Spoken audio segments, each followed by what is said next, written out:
Buenos días con todos los presentes. Buenos días, vamos a ser puntuales con este taller, con esta charla.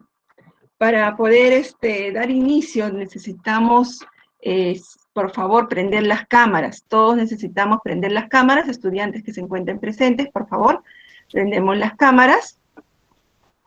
Y vamos a tener, por favor, el control de lo que son el chat. El chat se va a dar simplemente cuando recién la ponente dé el permiso de hacerlo.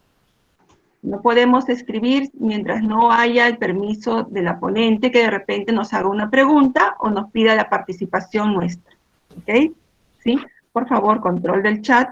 Y los micrófonos también, por favor. Primero alzo la mano. Nosotros los tutores, todos los tutores vamos a estar atentos a que ustedes hacen la mano y se les va a dar el permiso para que ustedes puedan prender sus micrófonos. En esta mañana tenemos nosotros la compañía, como el tercer año que nosotros estamos trabajando con el Congreso de la República para nuestras charlas formativas. En coordinación con la Oficina de Participación Ciudadana del Congreso de la República, se ha gestionado esta videoconferencia del programa Nunca Más con el tema de hoy, que es Congreso, Cultura de Paz y Convivencia Democrática. Tenemos el honor de tener presente en esta oportunidad a 3 representantes del Congreso de la República que van a llevar a cargo este Congreso. Nuestra ponente de hoy es la ingeniera Vanessa Quiroga Carvajal. Ella es miembro del programa Terrorismo Nunca Más. Y tenemos al coordinador de este programa, el señor Grimaldo Mangiari, que también se encuentra presente en nuestra conferencia, y también en compañía de la señora Consuelo Pizarro, que también ella es parte de este programa llamado Terrorismo Nunca Más. Tenemos el honor entonces de tener a 3 representantes del Congreso de la República que trabajan conjuntamente en esta oficina, ¿no?, de participación ciudadana. Muchas gracias y bienvenidos.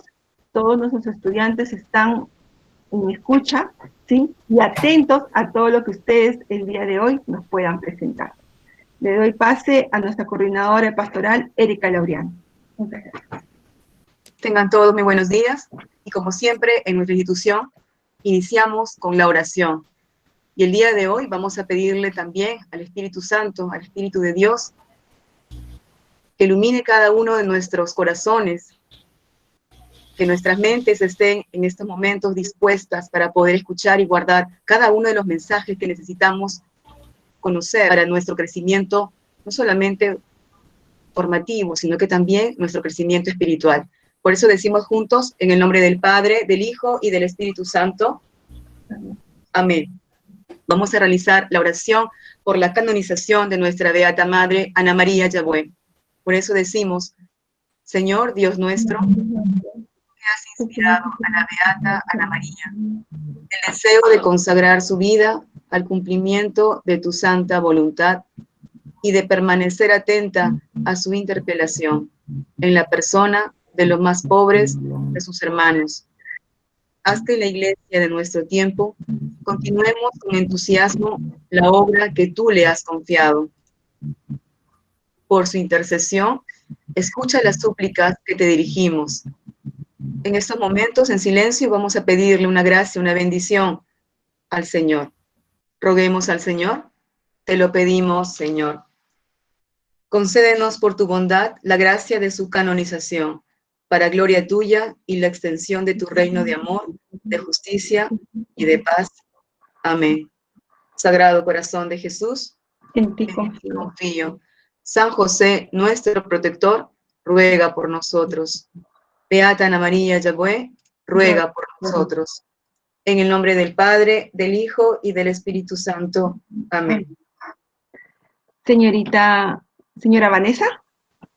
Sí, aquí estamos. Muy bien, creo que podemos empezar el día de hoy con esta conferencia. Primero que nada, muy buenos días a todos ustedes, señora directora, coordinadora, profesores, jóvenes y el equipo de TNM que hoy día nos acompaña también. Quisiera agradecer primero la venia que nos da el Colegio San José de Cluny, que no es la primera vez que estamos brindando nuestra conferencia con ustedes, pero sí son uno de los primeros colegios en recibir este nuevo tema que estamos brindando, ¿no? Denominado Congreso Cultura de Paz y Convivencia Democrática. Como ustedes ya saben, al inicio de este año recibieron la charla Terrorismo, sus inicios y consecuencias, que básicamente lo que narra es la historia del terrorismo en el Perú, ¿no? ¿Quién es Abimael Guzmán? Ustedes ya saben, Víctor Polay Campos, qué organizaciones terroristas atentaron contra nuestro país. Y ahora vamos a dar inicio a esta parte 2 del programa Terrorismo Nunca Más. Nos gustaría iniciar presentándoles un video. Este video básicamente lo que nos va a dar a entender es algunas cosas que estamos haciendo mal. Desde hace algunos años hemos ido adecuando en nuestra vida diaria malos hábitos, cosas que no nos han permitido y no nos están permitiendo llegar al tan ansiado desarrollo, ni como sociedad ni como país. Por favor, señorita Chamorro, si podemos presentar el video. Gracias. Perfecto.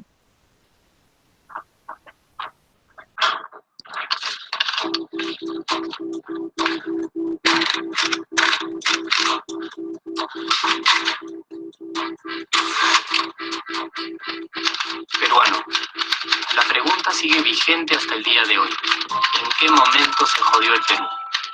Hace décadas que buscamos la respuesta y siempre terminamos echándole la culpa a quienes nos han gobernado. Es más fácil decir que nuestro Perú se hundió por la reforma agraria de Velasco, porque el arquitecto no le dio importancia al terrorismo, por culpa del primer gobierno de Alan y su tren cargado de inflación e inoperancia económica, por culpa del autogolpe, los Vladivideos y la corrupción en el gobierno Fujimori, por culpa de los whiskies y la hora Cabana, por culpa de la mayoría de la clase política que gobernó y gobierna el Perú y que sigue viviendo en el escándalo y en la corrupción. Pero por más que querramos deslindar nuestra responsabilidad por la crisis social que asfixia al Perú, compartimos demasiados hábitos que nos hacen muy parecidos a quienes culpamos y criticamos, porque aún creemos que la criollada se tiene que celebrar como si fuera parte del orgullo nacional. Somos vivos y por eso compramos facturas para pagar menos impuestos. Ganamos los trabajos no por nuestro esfuerzo o talento, sino gracias a una pequeña coimisión. Nos colamos en la fila para que nos atiendan primero, aceleramos en ámbar y nos pasamos la luz roja, porque así llegamos más rápido. Somos tan vivos que si no encontramos estacionamiento, nos ponemos en el espacio azul reservado para las personas con discapacidad. Robamos la señal de cable, robamos electricidad y no nos consideramos ladrones. Reclamamos que haya justicia y se acabe la corrupción, pero le pagamos 5 soles a un policía para que no nos ponga papeleta, o al juez para que abogue por nuestra causa. Jamás le damos el pase a un transeúnte en el cruce peatonal porque en el Perú, si no eres vivo, no eres nadie.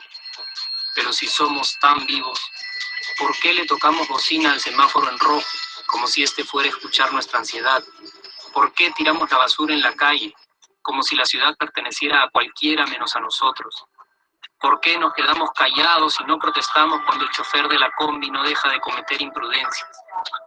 ¿Por qué estamos tan interesados en saber qué vedette trampea con qué jugador, en vez de conocer algo sobre nuestra historia, nuestra economía, nuestra literatura, o al menos saber cuáles son nuestros derechos más elementales? ¿Por qué sentimos que se nos hace un favor cuando un empleado del Estado nos atiende? ¿Por qué dejamos que un panetón sea el mejor argumento de un político para llevarse nuestro voto? ¿Por qué cuando alguien hace algo bien, decimos que parece hecho en el extranjero, como si eso fuese más meritorio? ¿Por qué no nos sentimos orgullosos de nuestra diversidad cultural? ¿Y por qué, si somos tan vivos, seguimos alimentando este círculo vicioso que no nos deja avanzar como sociedad y nación?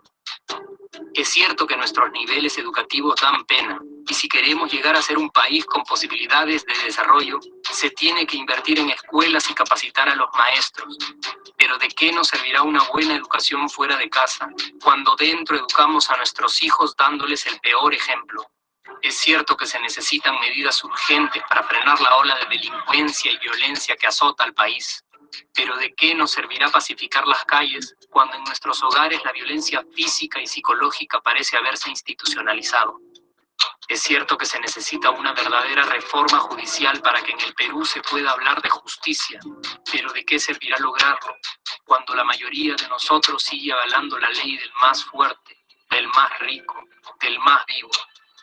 Es cierto que para reducir los conflictos sociales se requiere del diálogo, pero ¿de qué nos servirá ese diálogo si seguimos pensando que dialogar es imponer nuestras ideas y no escuchar al que piensa diferente a nosotros?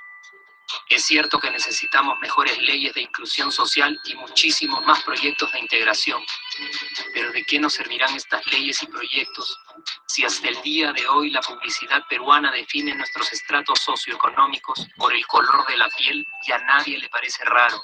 Si hasta el día de hoy seguimos avergonzándonos de nuestras diferencias o sintiéndonos superiores por estas mismas diferencias. Es cierto, es mucho más fácil echarle la culpa de absolutamente todo a nuestros gobernantes, pero la realidad es que el Perú se hunde en exacta proporción a esa viveza que alimentamos todos día tras día.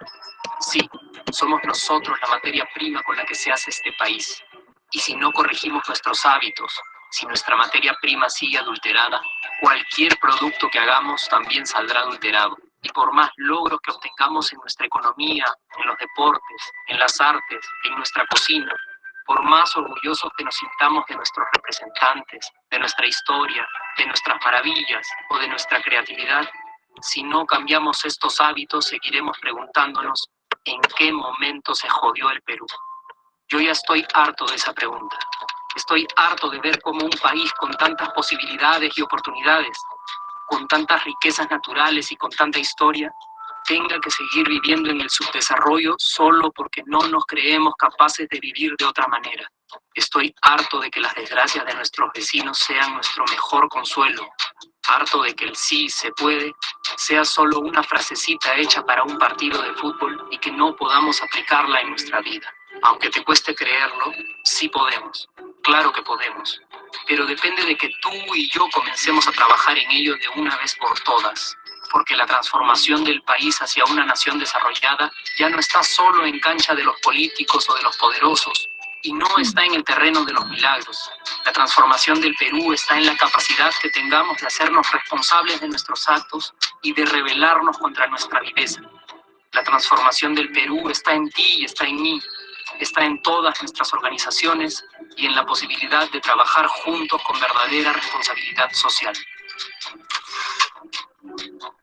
¿Qué pasaría si cambiamos la pregunta?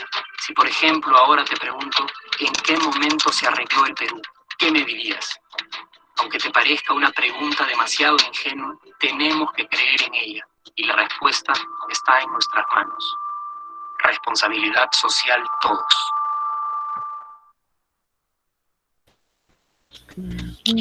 Muy bien, jóvenes, como han podido ver en ese video, nos choca, ¿no? Si es que nos ponemos a pensar todos o cada uno de nosotros en alguno de estos malos hábitos, hemos venido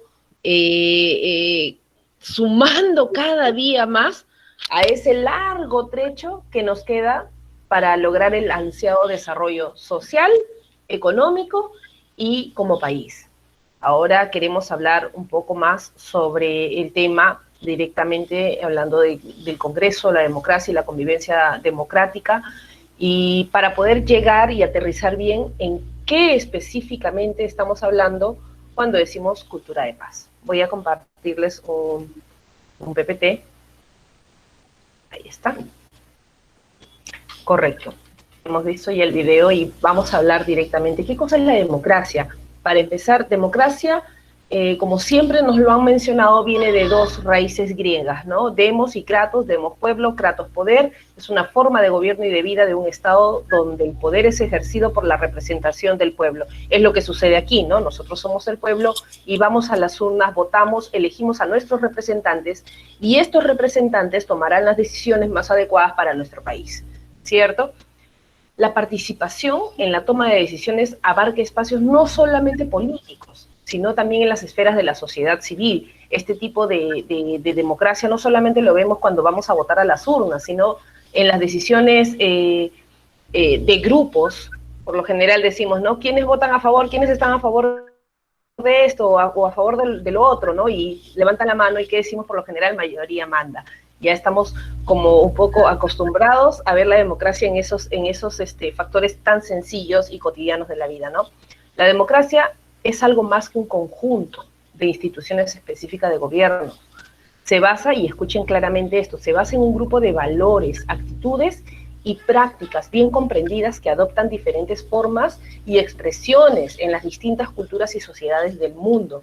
Esto no ocurre solamente aquí, pero para poder lograr una democracia fortalecida, una democracia en la que todos podamos confiar, debemos de cambiar justamente algo que está marcado en rojo: nuestros valores, nuestras actitudes y nuestras prácticas. Dentro de los valores que nosotros debemos de empezar a hacer emerger de nuestro comportamiento diario están pues la tolerancia, el respeto, el amor, la lealtad, la honestidad, ser justos. Mientras que no tengamos todos estos valores desarrollados, pues nuestra democracia todavía va a seguir así, como la vemos, ¿no? Media tembleque, que no está bien posicionada. Debemos ir avanzando en cuanto a esos puntos. Los ciudadanos de una democracia no solo tienen derechos, sino que también tienen obligaciones. ¿Y cuáles son esas obligaciones? Tienen la obligación de participar en el sistema político, y a su vez tiene la obligación de proteger los derechos y las libertades. Esta frase que ustedes ven es una frase de la Declaración de los Derechos Humanos, de la Declaración Universal de los Derechos Humanos, y creo que todo ciudadano de cualquier parte del mundo debería conocerlo. El reconocimiento de que todos los miembros de una familia humana tienen una dignidad intrínseca y gozan por igual de derechos inalienables es el fundamento de la libertad, la justicia y la paz en el mundo. ¿Qué quiere decir esto? Todos tenemos que saber que tenemos una dignidad intrínseca, una dignidad que nadie puede tocar, una dignidad que nadie puede mellar, y debemos todos conocer nuestros derechos, tener en cuenta que nuestros derechos no pueden ser tocados, no pueden ser destrozados, porque si no, pues no gozamos de una libertad, de una justicia, y no podremos alcanzar la paz en el mundo. Habiendo tocado muy brevemente este concepto de democracia, podemos empezar a decir qué cosa es el Congreso y qué nos representa, qué significa. Ustedes saben, el Congreso de la República es una entidad representativa del Poder Legislativo, y tiene tres funciones principales, que son las funciones constitucionales. Estamos hablando de que legisla, controla y representa. Cuando hablamos de legislar, nos referimos a que elabora leyes, deroga leyes. Cuando hablamos del control, nos estamos hablando de que ejerce el control político, ¿no? El control en otras instituciones del Estado. Y cuando hablamos de representación, esta es la parte más interesante de la que nosotros debemos hablar, es que representan estos. ¿Ustedes saben cuántos congresistas tenemos en el Congreso? Les hice esta pregunta la vez pasada que los visité en su colegio. A ver si pueden abrir el micro y podemos escuchar alguna respuesta de sus alumnos. ¿Cuántos congresistas tenemos? 130. Perfecto, muy bien. Tenemos 130 congresistas. Ahora imagínense, si no fueran 130 congresistas, si tuviéramos los 32 o 30 millones de peruanos, los más de 30 millones de peruanos, que juntarnos en una sala y debatir para lograr nuestras leyes, ¿cuándo terminaríamos, no? Sería muy difícil. Muchas veces vemos en la televisión, en las noticias, que dicen, sí, el Pleno tomó decisiones, han firmado para una ley entre gallos y medias noches. No es porque quieran, sino porque las sesiones inician en una determinada hora, normalmente inician a las 9 de la mañana, y se extienden, porque son 130 congresistas y a veces los 130 quieren hablar, los 130 quieren debatir, quieren hacer conocer sus opiniones, ¿no? Entonces se alarga. Ahora imagínense, 32 millones de peruanos nunca podríamos terminar de debatir para lograr las leyes que necesitamos en nuestro país. Tenemos que entender que el Congreso, como tal, es la casa de la democracia, es una entidad representativa. En ninguna parte del mundo hay un país que se pueda hacer llamar como un país en democracia si no tiene Congreso. Y no existe un Congreso en un país sin democracia, ¿no? Entendamos esta frase final que dice, ¿no? Es la representación general de la democracia, ya que en él está expresada la voz de todos los ciudadanos.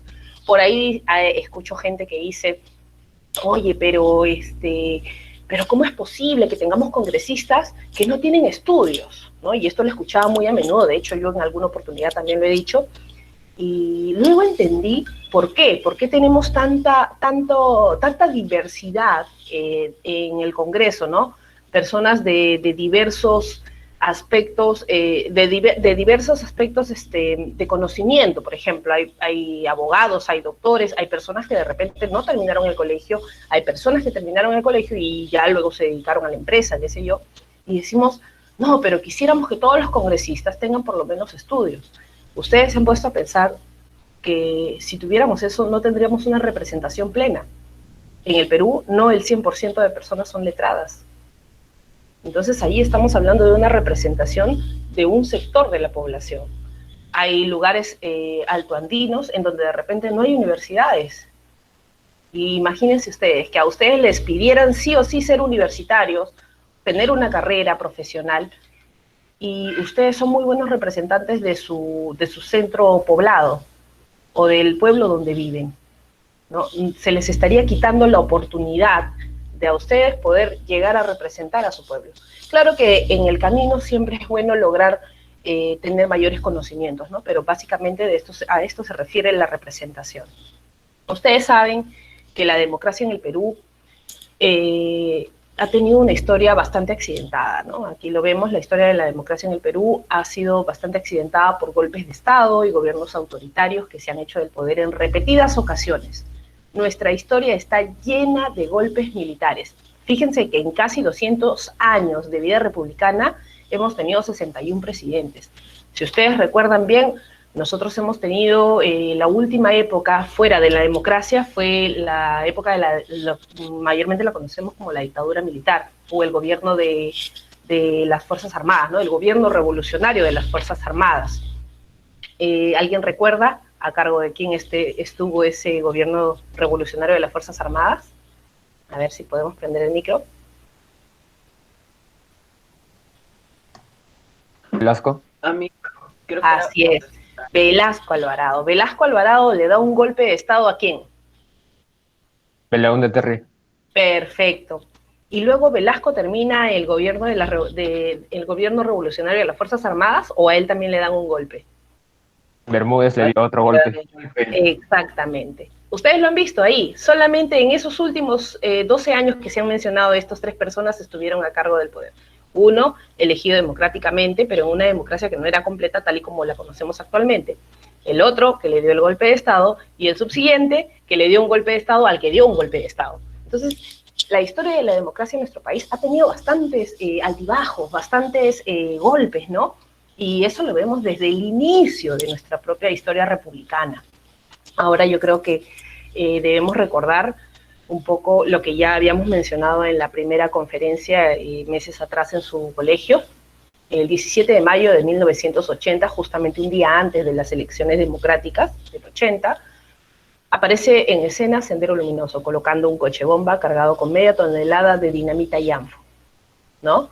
Ese fue un grave atentado a la democracia de la que estamos hablando. Pero ojo, debemos recordar que en aquella época, este era un día antes de las elecciones presidenciales, recién estábamos volviendo a una democracia que nunca habíamos visto. ¿A qué me refiero? Era la primera vez que tenían derecho al voto, ¿quiénes? A ver si me pueden contestar por ahí los alumnos. ¿Quiénes tenían derecho al voto por primera vez en aquellas elecciones, 1980, presidencia del... ¿El campesinado? El campesinado, específicamente no hablamos del campesinado, sino de las personas iletradas, ¿no? También habían campesinos que sí sabían leer y escribir, pero básicamente hablamos de las personas que eran analfabetas. Por primera vez en el Perú tienen el derecho a voto. ¿Y quiénes más?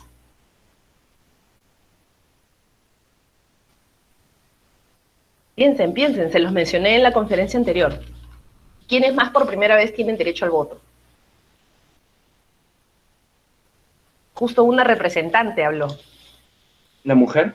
La mujer, exactamente. La mujer por primera vez tiene derecho al voto. Y esta es la primera vez en que se ejerce la democracia representativa como la estamos viendo en nuestra actualidad.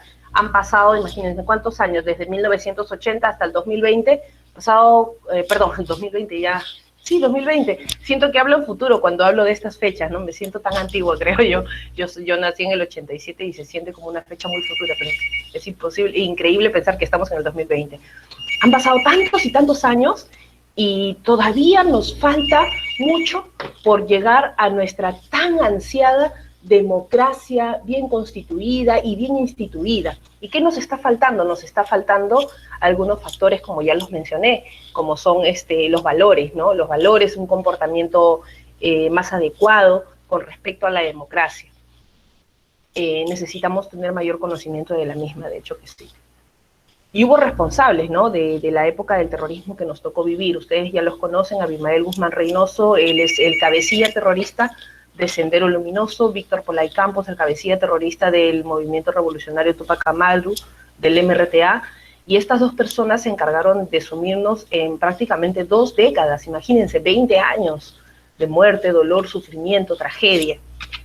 Y ocurrieron estos hechos, ¿no? Fueron los responsables de estos atentados. Veíamos en el campo campesinos que eran asesinados, que eran maltratados, a los que violaron, les quitaron sus tierras. Era terrible, una situación desesperante, ¿no? Veíamos cochebombas, atentados, voladuras de torre de alta tensión, nos acostumbramos a andar en toque de queda, nos acostumbramos a andar a oscuras, nos acostumbramos a que si teníamos un poco de dinero y queríamos salir adelante, nos íbamos del país. Imagínense, todo eso que nos ha tocado vivir. Y el terrorismo nos dejó consecuencias y consecuencias muy graves. Imagínense, vean esas cifras, 69.288 muertos según la Comisión de la Verdad y Reconciliación, la cual también no está muy exacta, pero es una cifra media que tenemos, ¿no? 69.000, casi 70.000 muertos a razón o a causa del terrorismo. Pérdidas materiales por más de 30.000 millones de dólares. 132.000 niños huérfanos que perdieron a su padre y a su madre y ni siquiera sabían por qué los perdían. 1.811 torres de alta tensión derribadas. Cada torre de alta tensión en aquella época estaba valorizada en unos $30.000. Imagínense los grandes costos que nos dejaron, ¿no? Y no solamente eso, éramos un país pobre que estaba siendo atacado y que nos estaban volviendo más pobres de lo que ya éramos. Esto nos trajo mucho retraso. 306 centros de investigación y fondos destruidos, más de 1 millón de personas desplazadas, una persistencia del vínculo del tráfico ilícito de drogas, terrorismo en las zonas cocaleras, y es más, hoy día la vemos más afianzada en la zona del Braema. Ahora estamos hablando ya no de un terrorismo, sino de un narcoterrorismo. Hubo un incremento, ¿no?, de la delincuencia común y el crimen organizado. Los daños personales y materiales, infraestructura eléctrica, vial, oleoductos, edificaciones, pistas, carreteras. Imagínense cuánto retraso nos trajo esta época del terrorismo. Y hoy día, ¿qué podemos pensar? Que ya el terrorismo terminó, aún los tenemos los remanentes de estas organizaciones terroristas en el Braem. Pero ahora quisiera hablarles de otro tipo de violencia que se ha ido generalizando en el tiempo, y estamos hablando de la violencia contra la mujer, el bullying, la violencia y falta de respeto contra todas nuestras autoridades, violencia contra los animales, daño incluso a nuestro propio medio ambiente. Y sin querer, en los últimos tiempos los estamos viendo como algo normal. La parte que yo les he mencionado de los atentados como cochebombas, voladuras de torres de alta tensión, secuestros selectivos, asesinatos así en la vía pública, esa era la parte que conocemos nosotros como terrorismo violento en épocas de violencia. Ahora estas nuevas formas de violencia que les estoy mencionando, que se han generalizado, los organismos internacionales los están denominando como terrorismo pacífico en épocas de paz. Nosotros en este momento, si hablamos de atentados, de cochebombas que ya no los vemos, estamos hablando de que vivimos en paz, porque no tenemos esos atentados. Y en estos tiempos, ¿qué estamos viendo? Vemos grupos que surgen apoyando temas como, por ejemplo, ustedes lo deben de haber escuchado muy claro, el aborto, ¿no? Se trata de legalizar el aborto, se está tratando de legalizar la marihuana, el consumo de la marihuana, se trata de legalizar, por ejemplo, incluso en algunos países hemos visto la legalización de casarse con un animal. Hemos visto gente en otro mundo que se casa con su perro, o que se casa con un árbol. Por ahí algunos dicen, pero ¿qué tiene que ver esto con la violencia? O con lo contrario a forjar una cultura de paz. ¿Qué sucede? Estas organizaciones que antiguamente veíamos en Sendero Luminoso, en el MRTA, hoy en día están infiltrándose en grupos que luchan ante una causa que quieren hacer parecer que es una causa positiva, ¿no? Dicen, ¿por qué apoyar el aborto? Dicen, pero es que si la violaron, no tiene la culpa, ¿no? O de repente no quería quedar embarazada, ¿por qué no se le puede dar el derecho de que decida con su cuerpo? Entonces, lo quieren hacer pasar como algo positivo. Pero si nosotros pensamos y nos damos cuenta y tenemos en cuenta nuestros valores que he mencionado, los valores de la tolerancia, el amor, el respeto, la dignidad, tener en cuenta eso que dijimos bien claro, los derechos fundamentales, la dignidad de la persona humana como algo intrínseco, algo que está ahí y que debemos de respetar, ¿no? Estas organizaciones se están infiltrando en estos grupos de jóvenes, ¿ah? Grupos donde hay jóvenes que de repente con toda la fuerza del mundo quieren salir y hacer una revolución. Ahora están de moda las revoluciones digitales, ¿no? Yo los invito a todos ustedes que empiecen a instruirse más sobre este tema. Ahora el terrorismo ya no se da como antes, lo vemos de otras maneras. Hay terrorismo digital. Hemos visto, les comento, he estado estudiando sobre el tema, hemos visto países enteros a los que les han tumbado su democracia con el terrorismo digital. Revisen, en internet lo van a encontrar, incluso hay documentales sobre ello. Ahora la Oficina de las Naciones Unidas ha incluso creado una unidad especializada de lucha contra el terrorismo digital, porque se está viendo que las graves consecuencias que está dejando el nuevo terrorismo pacífico en tiempos de paz. ¿Y qué podemos hacer nosotros, así como personas, tú, María, José, Carmen, Lucía, ¿no? ¿Qué podemos hacer nosotros? Simple, rechazar todo tipo de violencia, venga de donde venga. Y nosotros tenemos que aprender a ser tolerantes. A veces decimos, sí, tienes que ser más tolerante. Era una palabra que mi mamá a mí me decía mucho. No, Vanessa, a ti te falta ser tolerante, ser más tolerante. Y yo no entendía, pero ¿qué cosa significa ser más tolerante? Muchas veces confundimos la tolerancia con aguantar todo, ¿no? Aguanta. No, no es eso. La tolerancia en sí es un valor ético y moral que pide un reconocimiento de las diferencias. Te pide a ti, aprende a reconocer las diferencias entre todas las personas, vengan de donde vengan, cada persona tiene una manera distinta de hablar, tiene una manera distinta de ver las cosas, y debemos ser tolerantes y aprender a escuchar las ideas de los demás, ¿no? La tolerancia nos pide tener una actitud fundamental para la vida en la sociedad, o sea, es necesario, y tener respeto hacia lo diferente de uno. ¿Qué pasa cuando dos personas intolerantes se juntan y una dice A y la otra dice B? ¿Qué es lo primero que empezamos a ver en una discusión de dos personas intolerantes? La levantada de voz. Uno. Vemos que empiezan a levantarse la voz y empiezan a hablar más alto. ¿Por qué? Porque una persona intolerante, por lo general, siempre piensa tener la razón. Y a veces pensar que alguien tiene la razón hace creer que el que tiene la razón es aquel que habla más alto, ¿no? Y las personas que somos inteligentes, o sea, nosotros, ustedes, yo, sabemos que no es ese el camino. ¿Y cómo podemos construir una cultura de paz? ¿Será suficiente con hablar de la tolerancia? No, no es suficiente. Para construir una cultura de paz, nosotros debemos de forjar en nosotros mismos y en nuestra descendencia, en los que vienen, un conjunto de valores, actitudes y comportamientos que rechacen la violencia y que prevengan los conflictos. Porque no solamente se trata de decir, no, yo rechazo todo tipo de violencia y ahí nomás queda. No, también tenemos que aprender a prevenir los conflictos, solucionemos los problemas mediante el diálogo y la negociación entre las personas y las naciones. ¿Se imaginan un mundo así? Un mundo en el que no haya personas intolerantes, un mundo en el que simplemente con una discusión de diálogo ameno, de diálogo alturado, se puedan lograr las cosas. Qué diferente sería, ¿no? ¿Y quiénes son esos agentes que pueden construir una cultura de paz? Número uno, y lo ponemos como primero porque realmente entendemos que es lo principal, la familia. La familia, porque es el primer núcleo que nos forma para el mundo. ¿no? Es tu papá, tu mamá o tú mismo como padre de familia luego, que vas a formar a una persona que va a llegar a un mundo y que si no le enseñaste a ser tolerante, va a sufrir, ¿no? ¿Quiénes son los agentes para construir una cultura de paz? Las familias, los gobiernos, los medios de información. ¿Ustedes creen que los medios de información están construyendo una cultura de paz? A ver si me contesta alguien por ahí.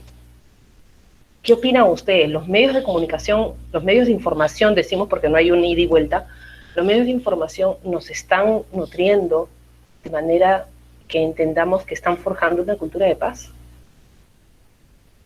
¿Qué es lo que estamos viendo en los últimos años? Yo cada vez que prendo la televisión veo noticias, veo asaltos, asesinatos, muerte, atropello. No estamos viendo que se forje una cultura de paz. ¿Quiénes más tienen este trabajo, esta tarea? ¿Quiénes son agentes para construir una cultura de paz? Las propias empresas también, la sociedad civil, tú y yo organizados en grupos colectivos que busquen mejorar nuestro país, pero mediante el diálogo, ¿no? Las instituciones religiosas también tienen esta tarea y la tienen desde siempre, ¿no? Debemos de forjar la cultura de paz como vengan las cosas. ¿Y qué logramos con construir una cultura de paz en el Perú? Muchos de ustedes dirán, cultura de paz, simplemente rechazar la violencia, ya ser tolerantes. Pero ¿qué viene más? ¿Qué viene dentro de todo este conjunto de necesidades para forjar una cultura de paz? Miren, forjar una cultura de paz nos permite que logremos llegar a un estado de convivencia pacífica y democrática. Volvemos a ver la palabra democracia o democrático, ¿no? La democracia se institucionaliza con mayor poder cuando nosotros aprendemos a convivir de manera pacífica, porque el diálogo es el puente necesario para lograr las cosas de la mejor manera en cada país. ¿Ven? Y dice, permite que logremos llegar a un estado de convivencia pacífica y democrática que fortalezca nuestro país y nos permita llegar a generar mejores y mayores recursos para alcanzar el desarrollo como sociedad y como país. Al inicio de la conferencia les dije a ustedes que vieran el video y que estamos cometiendo muchos hábitos negativos que nos alejan de ese tan ansiado desarrollo como sociedad y como país, ¿no? La humanidad estuvo en muchas guerras y conflictos, generando costos como el hambre, la pobreza, el subdesarrollo, etcétera, muchas cosas negativas. Por lo cual se crea la cultura de paz en busca del desarrollo inclusivo y sostenido para los diferentes pueblos del mundo. O sea, esto no es algo que simplemente al Congreso de la República se le ocurrió y lo quiere hablar para los chicos del colegio, ¿no? No, esto es algo que se está buscando a nivel mundial. Es actual y lo necesitamos ya. Nosotros los peruanos nos merecemos un desarrollo inclusivo y sostenido sin violencia, únicamente con el diálogo. Y tú eres parte del cambio, ¿ah? Miren este conjunto de valores. El conjunto de valores apunta a recuperar los vínculos entre los individuos y fortalecer el tejido social desde la mirada y el enfoque de la no violencia. ¿Y cuáles son estos valores de los que estamos hablando? Estamos hablando de la cooperación, de la tolerancia, la empatía, la responsabilidad, el sentido de la justicia, el respeto, la participación que podamos lograr entre todos, confianza. Ustedes han visto que aquí en el Perú hay mucha desconfianza, ¿no? Porque justamente todo este conjunto de valores no ha estado en un pack, ¿no? Pero si tenemos este conjunto de valores en un pack, se genera confianza, se genera amistad, se genera respeto, se genera la tolerancia. Y la justicia ya pues va cayendo por su propio peso, ¿no?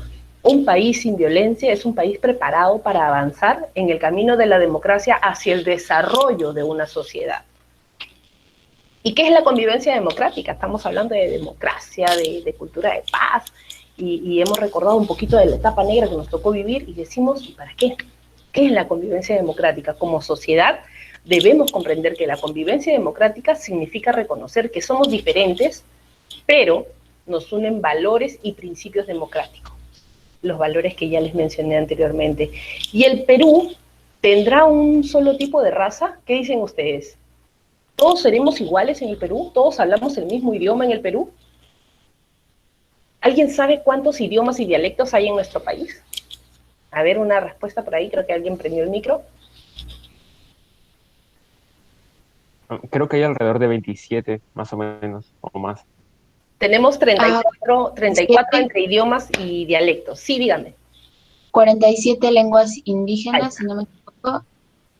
Ahí está, comentando con las 47 lenguas indígenas, y aparte pues están los dialectos.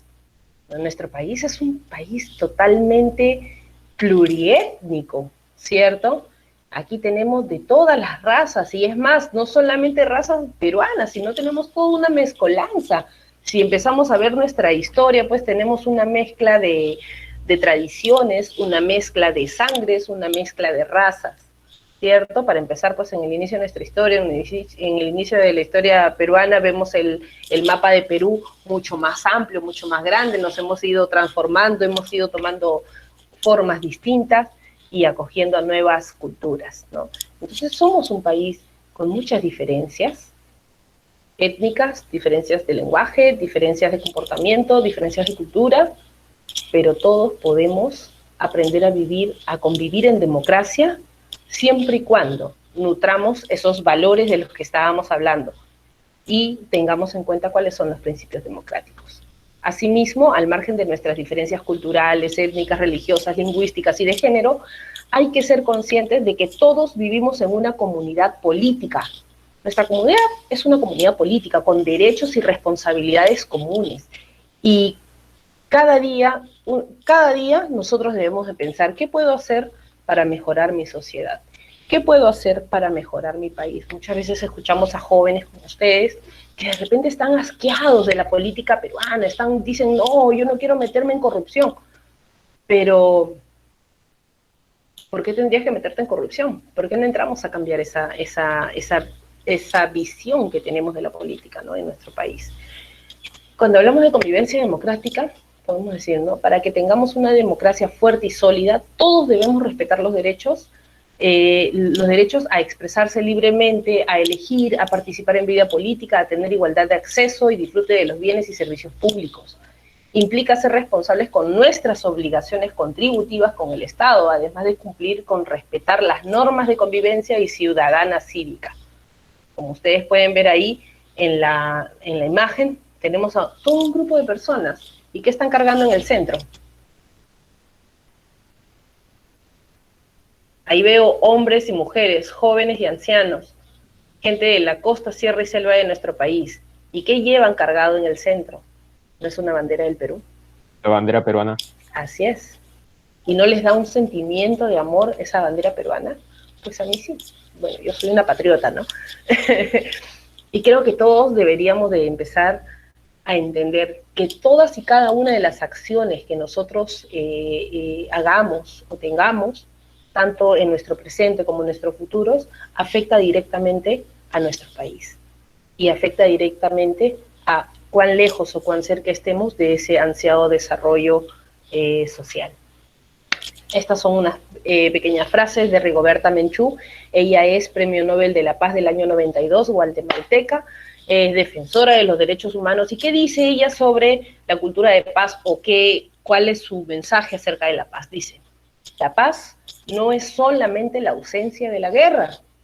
Mientras haya pobreza, racismo, discriminación y exclusión, difícilmente podremos alcanzar un mundo de paz. Y tiene razón. La paz no solamente es la ausencia de la guerra. Tenemos que, entre todos, colaborar para terminar con estas cosas como el racismo. Yo creo que el racismo en el Perú también ha tenido un declive. Poco a poco hemos ido superando este grave problema que teníamos antaño, ¿no?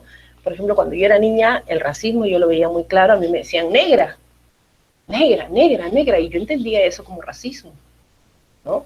Luego, con los años, eso se fue perdiendo, se fue quedando en el olvido, ¿no? Entonces, yo creo que hemos ido superando algunas cosas, la discriminación, la exclusión, que sí la vemos todavía en nuestro país y muy grandemente. Yo creo que está en nuestras manos poder hacer algo por cambiarla.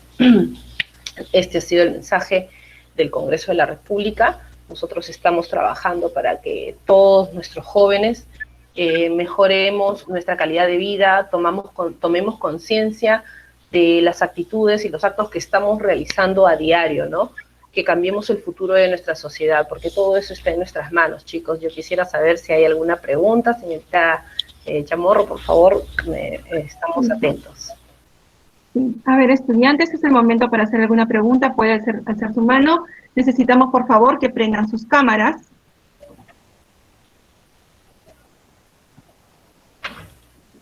¿Alguna pregunta, chicos?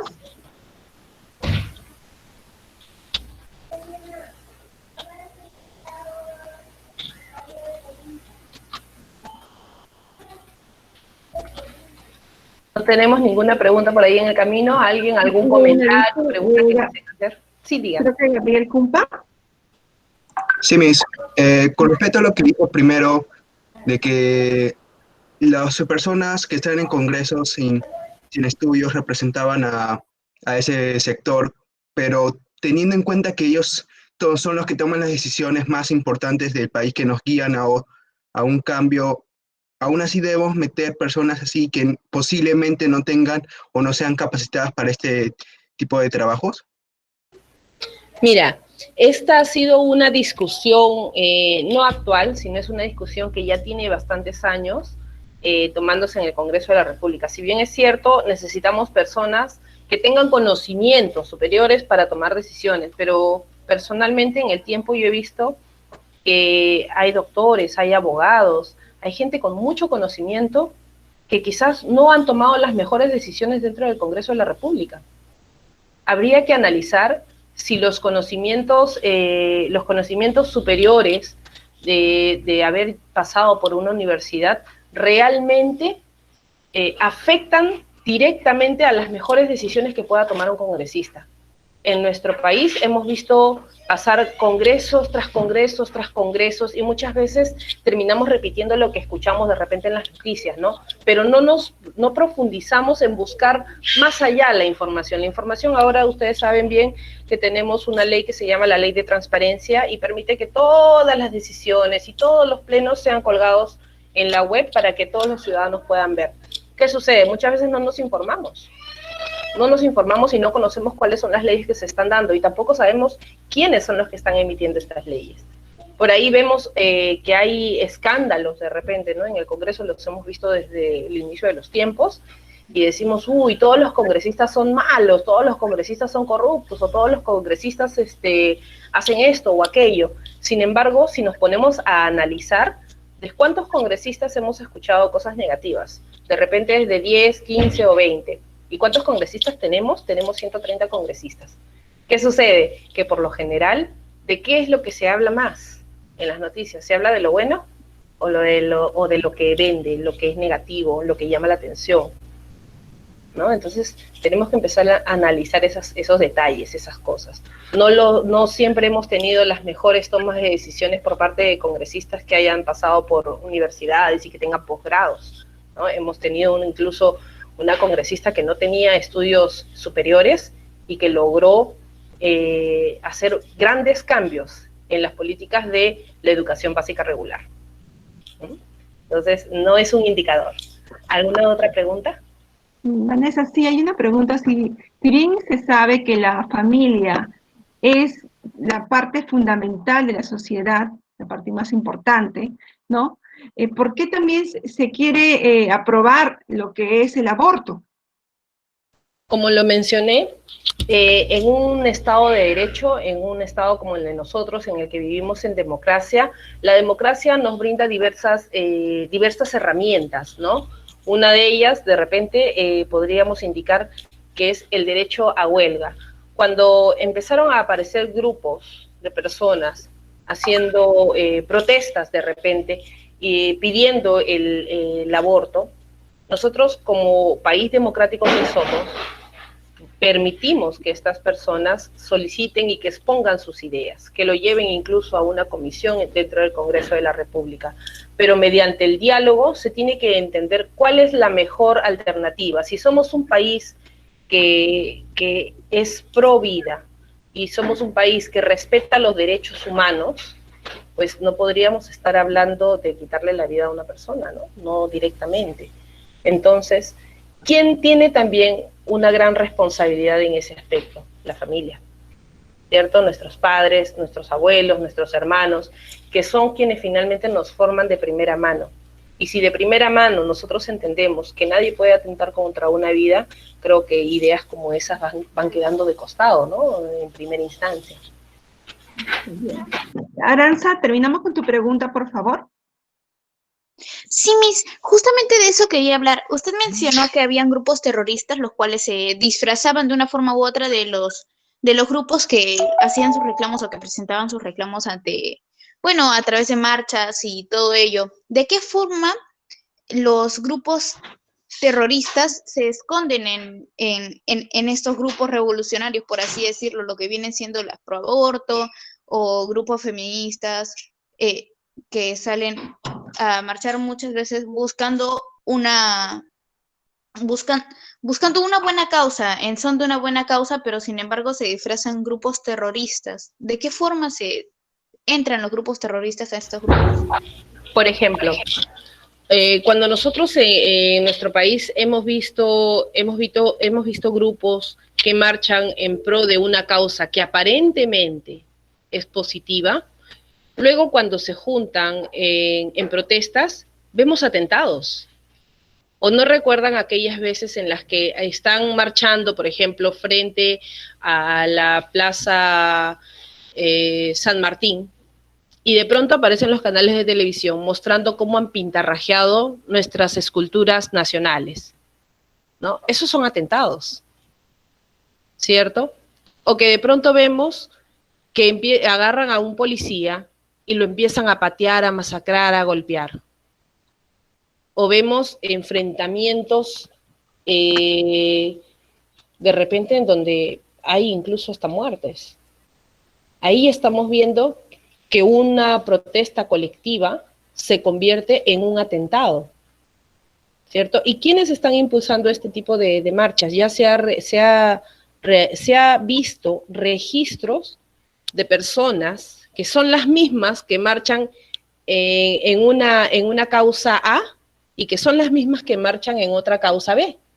Entonces decimos, ¿quién los convocó? ¿De dónde han aparecido? ¿De dónde han surgido? Ustedes recuerdan lo que pasó en Chile, si no recuerdo mal, a fines del año pasado. Veíamos que protestaban con el tema de los cobros de los pasajes a los estudiantes universitarios y a los estudiantes escolares. ¿Y en qué terminó esa protesta? Terminó en la destrucción incluso de sus propios paraderos de buses, no sé si recuerdan, tipo como el Metropolitano o como el Metro de Chile. ¿Ven? Llegar hasta esos extremos ya implica que hay una infiltración de personas que no solamente buscan algo positivo, sino que ya están atentando, ¿no? ¿Alguna otra pregunta? Vamos terminando, Vanessa, porque a las 9 en punto nos espera Sí. ya, Tenemos ya la siguiente sesión. Sí, y nos quedan muchas preguntas por hacer, nos quedan demasiadas preguntas, por eso todos sus profesores del área de sociales se encuentran en estos momentos presentes, como también sus tutores están presentes. Ellos pueden disipar todas sus dudas de ustedes, sé que esto es para hablar, pero por horas. Uy, ¿no? sí, es larguísimo. Nunca terminaríamos, ¿verdad, Vanessa?, de conversar acerca de lo que significa cultura de paz y lo que significa nuestro rol como ciudadano realmente, ¿no? Para hacer un cambio real, ¿no? Con esto de la pandemia estamos viendo realmente muchas conductas inadecuadas que nos están haciendo quedar como un país que no comprende, ¿no? Entonces, que no comprende y que no entiende. Entonces necesitamos nosotros seguir trabajando de esto. Ya les dejo yo la posta, de repente, le dejamos la posta a los profesores de sociales para que puedan seguir profundizando en este tema tan importante, tan rico que es. Muchas gracias, Vanessa, por tu aporte, por tu trabajo del día de hoy. Nos has dejado con muchas preguntas, ¿no? Sí, pero de eso se trata, se trata de que tengan el bichito, los chicos, de buscar más información, de ir más allá de lo evidente, ¿no? Como decíamos antiguamente los que veíamos los Thundercats. Hay que buscar más información, hay que informarnos completamente de los tiempos actuales y de nuestra historia pasada. Un pueblo que olvida su historia está condenado a repetirla. Así que conozcamos nuestra historia. Gracias, gracias a todos. Muy bien, gracias con todos, pero quedó en que íbamos a tomar una foto grupal, porque como vuelvo a repetir, como lo dije al inicio, Sí, todo esto está siendo grabado y está siendo también, han capturado muchas imágenes porque va a salir publicado en la página del Congreso. Entonces necesitamos, por favor, que prendan sus cámaras, porque en estos momentos la señora Consuelo Pizarro y el señor Grimaldo Mangiari, que son representantes de lo que es terrorismo nunca más, ¿no? Están tomando las fotos correspondientes. Sí, muchísimas gracias. A ver, Consuelito, por favor, si me apoyas también con la toma de capturas, que estamos en ello. Gracias. Una consulta, señorita Chamorro, no estamos habituados al Meet tanto. ¿Tengo forma de visualizar otra pantalla donde vean los demás alumnos? Porque solamente veo a los primeros 9. No sé si tienes planeado lo que es cuadrícula, si no, yo lo tomo. Por favor. Y yo se lo paso. Sí, por favor, le agradeceré. Habilitado. También la señorita Sonia Carrasco, que es nuestra coordinadora de actividades e imagen institucional, en estos momentos también está haciendo todas las tomas correspondientes. Genial, le agradezco. Para la página del colegio, sí. Muchas gracias y me las hace llegar para poderlas publicitar. Muchísimas gracias a todos ustedes. Muchas gracias, chicos, muchas gracias, profesores que están presentes. Nos vamos despidiendo, por favor, ¿sí?